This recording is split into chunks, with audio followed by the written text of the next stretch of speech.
Hello, I'm Elena Scott, and you're watching Tire Business News Minute, the industry's video news show. Older employees have a lesser impact on workers' compensation loss costs than generally thought, according to a recent study by NCCI Holdings. The study, released on January 4th, found average costs for workers' compensation loss were similar for all groups of workers, ages 35 to 64.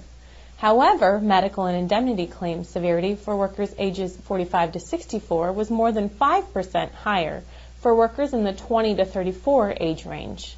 The report noted claim frequency has declined across all age groups over the past few years, as workplaces generally have become safer.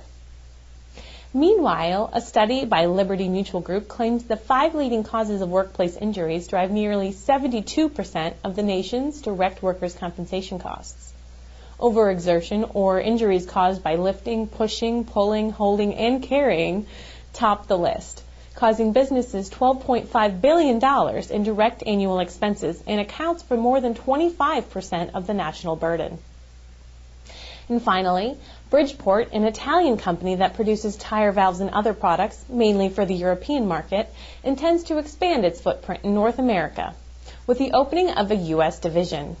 Bridgeport USA recently set up an office and warehouse in Edinburgh, Pennsylvania, to serve distribution customers in the U.S. and Canada. Bridgeport in Italy has had customers in the U.S.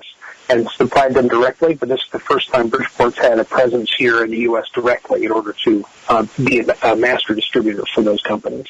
We have small to medium-sized distributors set up at this point in the U.S. and Canada, and we have discussions going with some of the larger companies right now. Yes, we see especially motorcycle, heavy truck, and ag as being target markets for us. That's it for today's News Minute. Thanks for joining us, and be sure to read more news, including our special motorsports and high-performance tire report in our January 16th print edition. I'm Elena Scott for Tire Business in Akron, and we'll see you back here January 23rd.